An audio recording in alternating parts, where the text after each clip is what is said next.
La voz de los protagonistas. Contacto telefónico. Bueno, nos da muchísimo gusto siempre conversar con el doctor Hugo Morales, presidente de la Comisión de Derechos Humanos en Coahuila, que esta semana presentó las relatorías especializadas en diferentes temas sobre derechos humanos, concretamente el lunes, y bueno, vamos a platicar un poco de ello. Hugo, muy buenos días, como siempre gusto en saludarte. Marcela, Arturo, Manuel, aquí dándote la bienvenida y pues abordando contigo este muy importante tema. Pues primero que nada agradecer el espacio que nos presentan a la Comisión de Derechos Humanos y evidentemente saludando al auditorio y a quienes se encuentran en cabina, Manuel, Arturo, Marcela. Comentarles que efectivamente esta semana se hicieron públicas unas relatorías que estuvimos trabajando prácticamente pues buena parte del año 2021 y que tienen que ver con diferentes tópicos que son relevantes para nosotros desde un punto de vista estadístico en las quejas que recibimos. ¿Cuáles fueron ellas? Género y derechos humanos, derecho a la salud en tiempos de pandemia, libertad de expresión y personas defensoras de derechos humanos, grupos vulnerables, también con derecho a la salud, la libertad de expresión y personas defensoras de derechos humanos, libertad e integridad personal. Hay que comentar que este grupo de relatorías pues fue prevista en un contexto en el que la reforma constitucional que finalmente fue publicada en enero de este año, pues fue trabajada durante el año pasado. Tuvimos algo de adelanto en relación a lo que se estaba trabajando ya legislativamente, pero que para nosotros resultaba importante llegar a este punto y poder llegar a diagnosticar los problemas que son los que con mayor frecuencia se presentan en la entidad y sobre todo algunos problemas que se presentan pues en un contexto temporal muy específico como es el del tiempo de pandemia. Así que pues bueno, nos da gusto poderlo dar a luz, comentarte que entre nuestros relatores se encuentran personas pues prestigiadas a nivel nacional como es la maestra Samantha Ruiz, como es el maestro Luis Rodrigo Galván, como es el doctor Miguel Ontiveros o como es el doctor Manuel Vidaurri, todos ellos con una trayectoria en materia de derecho penal y derechos humanos que nos han ayudado precisamente a desarrollar las mismas. Comentarte que bueno, los resultados son varios, ¿no? Se presenta un documento de pues prácticamente 200 cuartillas que está público en nuestro portal, pero que nos parece interesante poder dar a conocer en base a algunas circunstancias que parecen relevantes y que son de alguna suerte recomendatorias, ¿no? Por ejemplo, en materia de libertad de expresión de personas defensoras de derechos humanos, en la libertad e integridad de las personas, pues encontramos algunos puntos sugerentes para las fiscalías y secretarías de seguridad pública y evidentemente en la necesidad de resguardar esa profesión o ese oficio, ¿no? Tratándose de grupos vulnerables, trabajamos respecto de personas migrantes, pero también respecto de mujeres, respecto de menores, y también el análisis del contexto del trabajo que se presentó, que le llamamos hoy home office con mucha soltura, y que en realidad pues nos llevó a pensar que para las mujeres y por qué no tal vez para los hombres significó un doble reto, porque tendrían que tener en casa pues herramientas tecnológicas suficientes para poder llevar a cabo sus labores, y por otro lado también pues la consistencia de tener a los menores en casa, ¿no? Que resultó un reto gigante para todos, ¿no? Sí, exacto. Y en ese sentido, pues esto acentuó ciertas diferencias incluso socioeconómicas entre los estudiantes. En algunos casos, pues fue motivo de deserción escolar y demás. Ahora, esto que comentabas también, Hugo, que fue tema de las relatorías, el acceso a la salud en épocas de pandemia, pues justamente por la atención al COVID y por verse rebasadas las infraestructuras hospitalarias y la reconversión también a camas COVID en áreas que no estaban especializadas para ello, y en general pues el combate que se hizo a la pandemia por parte del sector salud, pues hubo que dejar de lado ciertos servicios que durante un tiempo dejaron de prestarse, ¿no? Algunas consultas que se cancelaron o se pospusieron, incluso hasta cirugías o ciertos tratamientos que se quedaron interrumpidos. En ese sentido, ¿qué se vio en estas relatorías? Hugo, ¿cuál fue la instancia de salud más señalada y qué es lo que se ha propuesto como recomendación en ello? Mira, nosotros pudimos advertir que el Instituto Mexicano del Seguro Social y el ISSSTE fueron aquellas instituciones mayormente señaladas en este contexto. Uh-huh. Queremos decir que evidentemente se presentó en otras líneas, ¿verdad?, médicas, pero fueron aquellas en las cuales se presentaron mayores obstáculos, sobre todo porque la atención al tema COVID dio como resultado pues una desatención en otros ramos. Uh-huh. Y esto pues fue observado por la Comisión de Derechos Humanos y referido a la Comisión Nacional. Comentarte que básicamente se referían a la ausencia de insumos médicos y a la posibilidad de la atención médica. Okay. Básicamente estos se presentaron con cierta regularidad a lo largo del año 20 y el año 21. Y bueno, pues se ha visto ya una regularización pues que ha venido estandarizándose, aunque todavía pues con algunos obstáculos que no han permitido creer o considerar que se encuentra el 100% de abasto. Uh-huh. Ahora, en el tema de las detenciones ilegales o arbitrarias, que por lo regular son, y lo hemos comentado mucho también contigo, las corporaciones policíacas o las instancias de procuración de justicia, los órganos más señalados, y en el caso de los policías, pues es casi que en su mayoría por esta situación de las detenciones ilegales o arbitrarias, uso de la fuerza, abuso de autoridad. En ese tema, ¿qué se vio?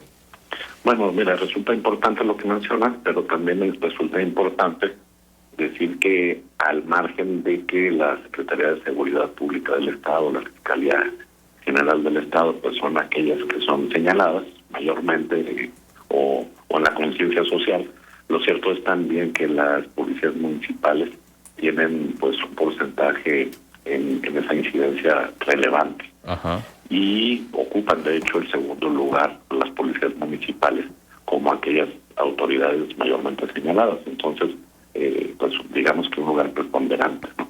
Sí. Básicamente encontramos tres voces de violación que son las más señaladas. Son cateos ilegales, detenciones ilegales y lesiones. Estas tres son aquellas que precisamente se abordan en una de las relatorías que nosotros denominamos libertad e integridad personal, y en la que precisamente estamos abordando la problemática que gira en torno a ella. ¿Cuál es la problemática? En esencia, estamos hablando de que tratándose de órdenes de aprehensión o previo a la orden de aprehensión, se han detenido algunas personas con la idea de que pudieran haber cometido alguna falta administrativa o incluso penal, pero que el verdadero interés es nada más retener a la persona en tanto que obtiene la orden de aprehensión, por poner un ejemplo.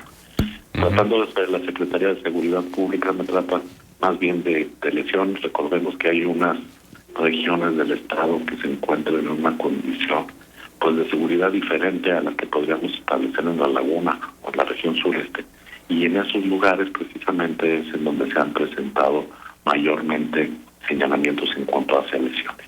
Okay. Y finalmente, un tema que resulta muy importante porque es un cuarto lugar, pero muy cercano al tercero, tiene que ver con la dilación en los procesos de procuración de justicia. Y ahí es donde yo creo que la Fiscalía tiene que establecer protocolos que permiten pues, avanzar y dar esa garantía de seguridad y esa garantía jurídica de justicia. Sí, porque hay en ese tenor algunos argumentos que hemos escuchado desde hace mucho tiempo. En el caso de las policías preventivas, que como tú dices tienen pues una prevalencia significativa en cuanto a las quejas, siempre se dice que como son la corporación primera respondiente, pues entonces por el contacto tan cercano que luego tienen con la ciudadanía, pues son más susceptibles de ser señaladas o de pronto incurrir en estas prácticas. Se ha hablado mucho también de mejorar esa proximidad social, el trato del ciudadano, las capacitaciones.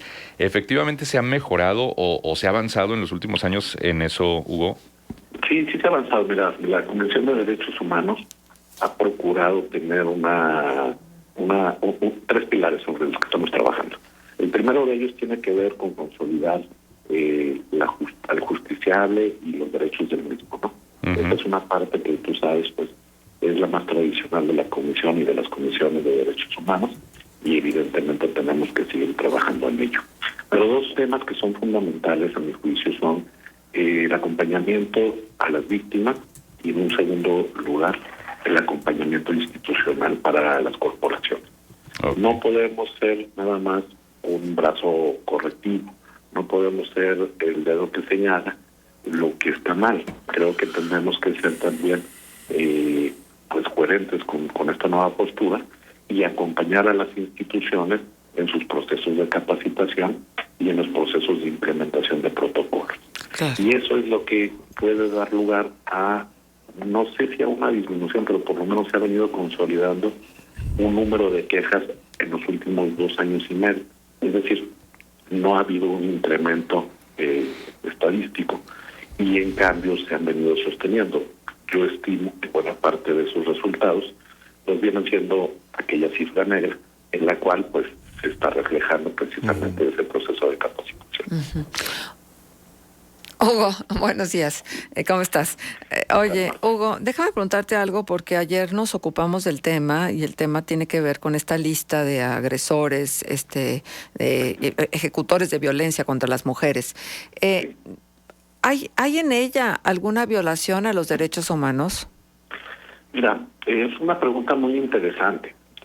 Puedo decir que desde el punto de vista social la respuesta sería una, pero desde el punto de vista jurídico tendría que ser otra. Evidentemente las mujeres requieren un esquema de protección mayor al que actualmente tenemos. Incluso ese mismo registro me parece que todavía se queda corto. Es decir, tendríamos que tener la capacidad de distinguir a aquellas personas pues que tienen una proclividad a violentar a la mujer. Pero también hay que decir que la Suprema Corte de Justicia ha venido definiendo ya desde hace algunos años que las personas que compurgan una pena, una vez que termina, deben de cancelarse los antecedentes penales. Entonces, me parece una cuestión de interpretación que tendrá que resolverse en los próximos meses, y en los que tendríamos que definir si de veras es necesario ese registro a la luz de una persona que ya fue condenada.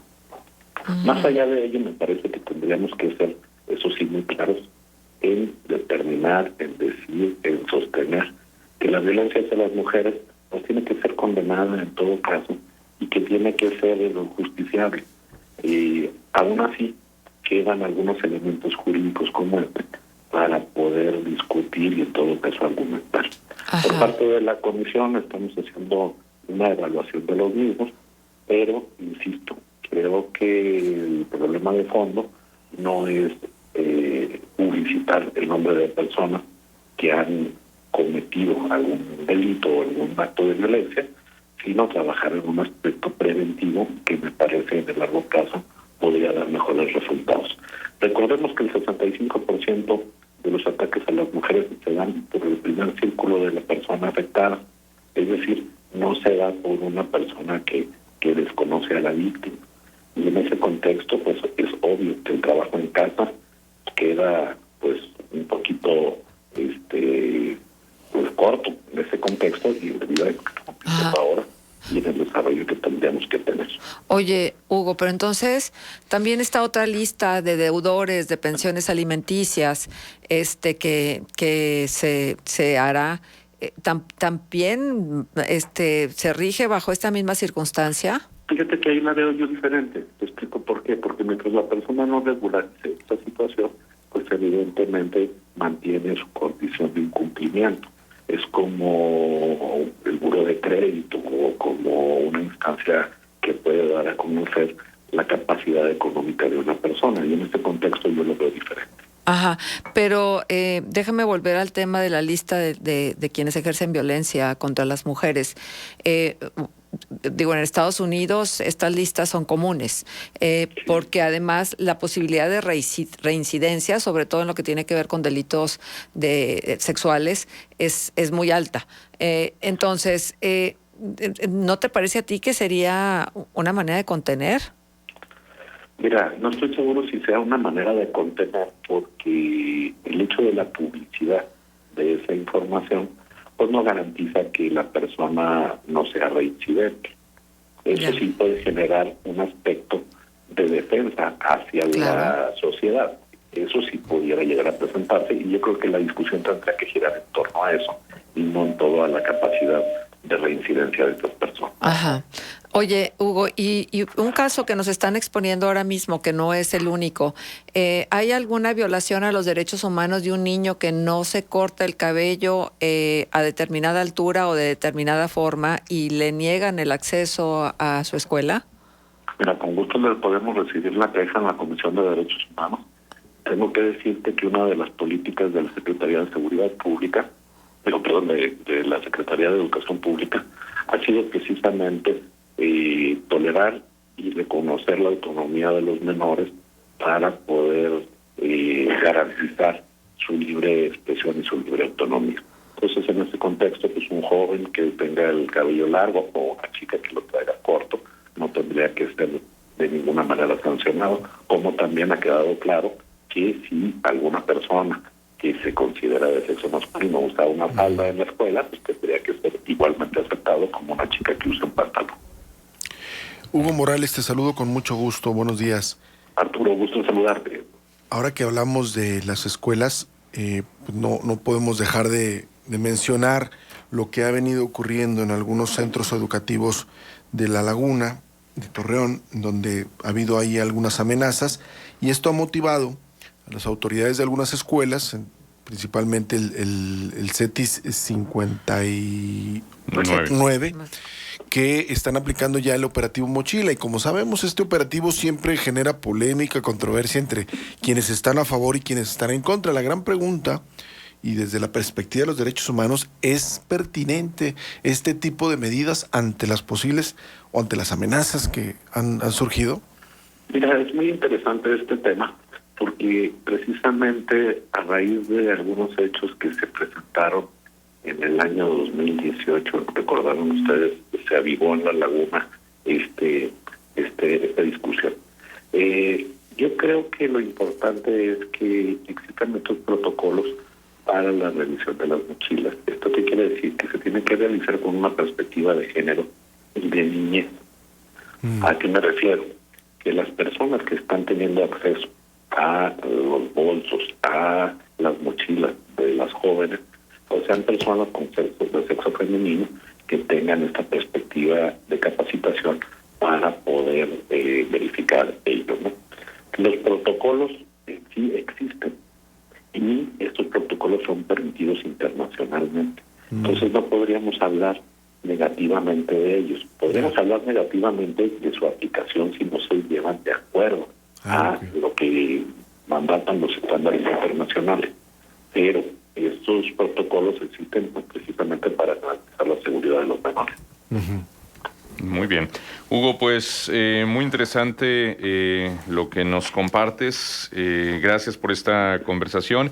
Y si nos pudieras repetir, por favor, dónde consultar el documento de las relatorías, los puntos de contacto de la Comisión Estatal de Derechos Humanos para aquel ciudadano o ciudadana que necesite de los servicios de la Comisión. Sí, con gusto. El número de emergencia es un número 884-12300. Sí, este es el número 800, repito, 884-12300. Existe un número también 24 horas, que no es 800, pero que igualmente también trabaja los 24 horas, que es 84 44 39 36 75. Repito, 84 44 39 36 75. Y en nuestra página, que son las siglas de la Comisión de Derechos Humanos del Estado de Coahuila, que es cdhec.org.mx, existe la posibilidad también de presentar quejas y de poder consultar los documentos que estamos mencionando. Muy Y bien. este documento en particular lo pueden encontrar en una área que dice recomendaciones, y ahí vienen también dentro de las recomendaciones informes específicos, que es donde se puede encontrar el mismo. Perfecto. Hugo, como siempre, te agradecemos, te mandamos un fuerte abrazo. No, por el contrario, yo les agradezco mucho que nos den este espacio a la comisión y sobre todo para tratar temas que son de interés para todos. Por supuesto que sí. Gracias. Es el doctor Hugo Morales, presidente de la Comisión de Derechos Humanos del Estado de Coahuila. Vamos a la pausa, son las 9:47, 16 grados. Ya volvemos. Contextos. El programa